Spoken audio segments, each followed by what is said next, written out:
జగిత్యాల జిల్లా ధర్మపురి నియోజకవర్గం ప్రభుత్వ విప్ ఎమ్మెల్యే అడ్లూరి లక్ష్మణ్ కుమార్ చొరవతో పునఃప్రారంభించిన సంస్కృతాంధ్ర కళాశాలను శనివారం రోజున లక్ష్మణ్ కుమార్ పంచాయతీరాజ్ మున్సిపల్ దేవాదాయ శాఖ అధికారులతో కలిసి సందర్శించారు. ఈ సందర్భంగా కళాశాల విద్యార్థి తరగతి గదులను, బాత్రూమ్స్ మరియు ఉపాధ్యాయ గదులను పరిశీలించి అధికారులకు తగు సూచనలు చేశారు. అనంతరం గోదావరి నది పరివాహక ప్రాంతాన్ని పరిశీలించి అధికారులతో మాట్లాడి వివరాలు అడిగి తెలుసుకున్నారు. ఈ సందర్భంగా మాట్లాడుతూ ధర్మపురి లక్ష్మణస్వామి సాంస్కృతిక కళాశాల తెలంగాణ రాష్ట్రం తలమానికం ఉన్నటువంటి సరస్వతి నిలయం తల్లి. వేలాది మంది తెలుగు పండితులు చదువుకొని రాష్ట్రంలో కీలకమైనటువంటి హోదాల్లో ఇక్కడ చదువుకున్నటువంటి విద్యార్థులు, ఒక లెక్చరర్, టీచర్స్ హోదాలో కానీ ఇక్కడ వివిధ హోదాల్లో రాష్ట్రం అంతా ఉన్నారు తెలుగు పండితులుగా. మరంతా గొప్ప సరస్వతి నిలయం ఎంతోమంది విద్యార్థులు అందించినట్టు ఈ సరస్వతి నిలయం తల్లి. ఈ యొక్క కళాశాల గత కొన్ని సంవత్సరాలకెళ్ళి టీచింగ్ స్టాఫ్ లేక మన మూతపడ్డది. మన తిరిగి దాన్ని గౌరవ రాష్ట్ర ముఖ్యమంత్రి గారు పెద్దలు రేవంత్ రెడ్డి గారు, రాష్ట్ర ముఖ్యమంత్రి గారు, ఈ జిల్లాకు సంబంధించిన మంత్రులు, ఐటీ మినిస్టరు పెద్దలు శ్రీధర్ బాబు గారు, అదేవిధంగా ఎండోమెంట్ శాఖ మంత్రులు మేడం కొండా సురేఖ గారు, సంబంధించినటువంటి అధికారులందరూ కూడా స్థానికంగా ఉన్నటువంటి ఏవైతే వివిధ హోదాలో ఉన్న అధికారులకు సంబంధించినటువంటి ప్రభుత్వం నుంచి జీవో తెప్పించి టీచింగ్ స్టాఫ్కు సంబంధించినటువంటి శాలరీస్ సంబంధించిన విషయంలో కూడా ఎండోమెంట్ డిపార్ట్మెంట్తో సహకారంతో నిర్ణయం జీవో రావడం జరిగింది.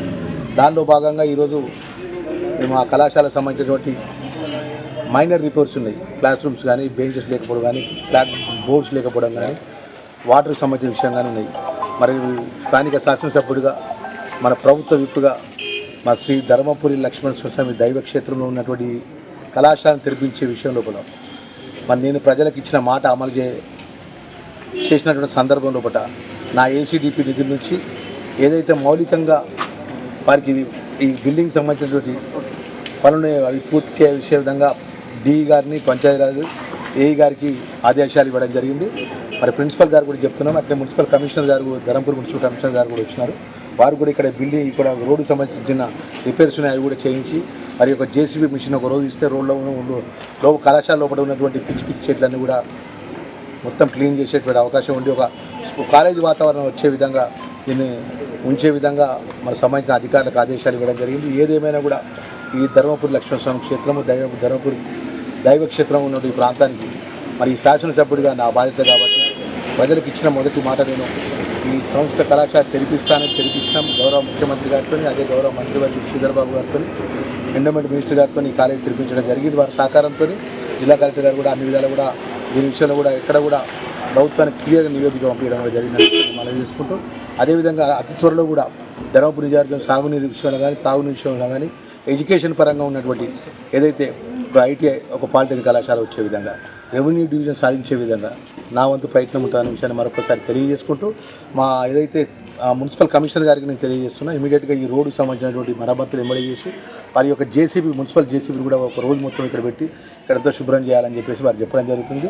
మరి ప్రిన్సిపల్ ప్రభాకర్ గారు కూడా రేపు పొద్దున వారు నేరుగా కలెక్టర్ గారు కలిసి ఇక్కడ అవుట్సోర్సింగ్ ద్వారా టీచింగ్ స్టాఫ్ని ఏదైతే రిక్రూట్మెంట్ చేసే విధంగా ఒక రిప్రజెంటేషన్ కూడా సోమవారం కూడా కలెక్టర్ గారికి ఇవ్వాలని చెప్పేసి నేను ప్రభాకర్ ప్రిన్సిపల్ గారు కూడా. ఈ కార్యక్రమంలో అధికారులు, మండల కాంగ్రెస్ పార్టీ నాయకులు, కార్యకర్తలు తదితరులు పాల్గొన్నారు.